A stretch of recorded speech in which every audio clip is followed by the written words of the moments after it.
As the U.S. Senate considers a Ukrainian aid package this week, two senators are planning to introduce a bipartisan amendment today that would create a law enforcement partnership between the U.S. and Ukraine to combat cybercrime and improve cybersecurity.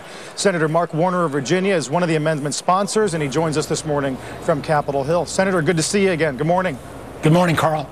That Target breach still on the minds of a lot of consumers. You led the congressional hearings into that not too long ago. What do we know about Ukraine and the extent to which it is a hotbed for hackers? Well, we know that the previous regime under President Yanukovych basically turned a blind eye to hackers that are hacking into not only our retail establishments the way they did with the disruption around Target, but is also the source of a lot of attacks against governmental entities as well. So this is a kind of common sense, I would say, no-brainer amendment. We're saying, yes, we need to support the new regime in Ukraine. We need to decouple them from Russia.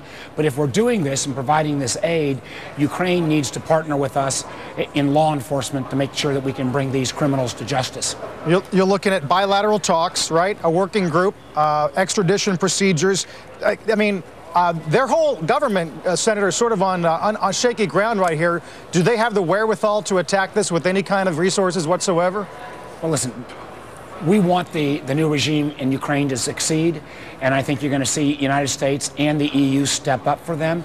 But if they're going to be a responsible government, they need to work with us, and I'm sure our European allies feel the same, and try to limit the number of cyber attacks coming out of their country. So, yes, I think they have the ability for law enforcement to work together, for us to work together on an extradition treaty.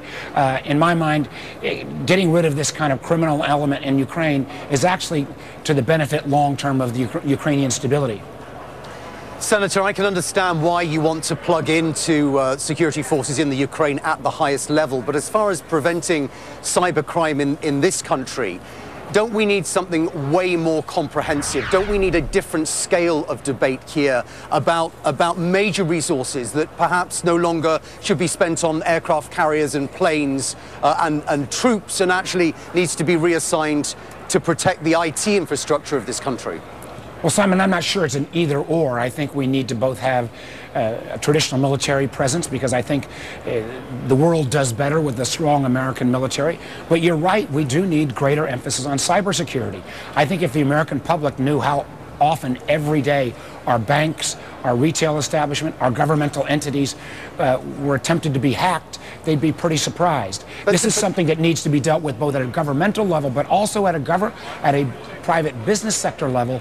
There needs to be more collaboration amongst business as well. Senator, what I'm driving at is, isn't the scale of this actually worthy of a much bigger debate? Actually, it should be on the scale of spending as you have at the Pentagon. That's, we need a comprehensive shield, do we not, within this country?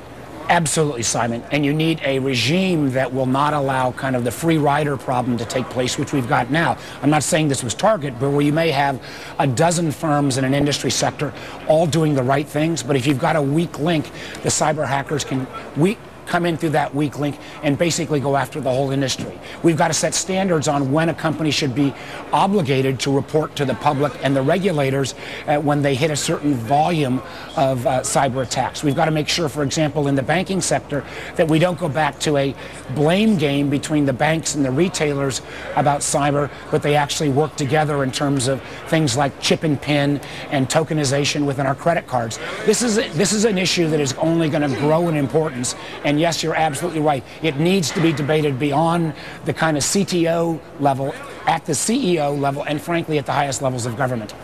Switching back to your amendment, which you're proposing the partnership with Ukraine, I wonder, Senator, what you found about Russia as a threat, as a hub of cyber attacks, and what's going on right now specifically, given the situation in the Crimean Peninsula. Well, listen, we've seen, and this is all within the public realm. I'm on the Intel Committee. Within the public realm, we've seen a great number of cyber attacks originating out of China, out of Russia, out of Ukraine, candidly out of some other nations as well that are sometimes viewed as our allies, and we need a more concerted effort against these nations. Frankly, our ability to kind of have leverage on Russia right now is a little diminished. That's why actually the previous week with another Republican senator, I said, in the United States, the administration ought to go ahead and speed up approval of some of these natural gas exporting licenses, because the more we can decouple Europe's dependence upon Russian gas and oil, the better for American security, the better for European security. Finally, Senator, has there been any direct correlation or connection between the Target breach and Ukraine itself? There has been, which has come out in the popular press, that the Target breach originated out of the Ukraine. Let me also say that there is a great deal of other activity originating out of the Ukraine, and I think this was because the previous regime basically turned a blind eye to these criminal activities, and some of it may even been state-sponsored. We've got a new government in Kiev. We want to work with that government. Part of that working relationship ought to mean going after these cyber criminals.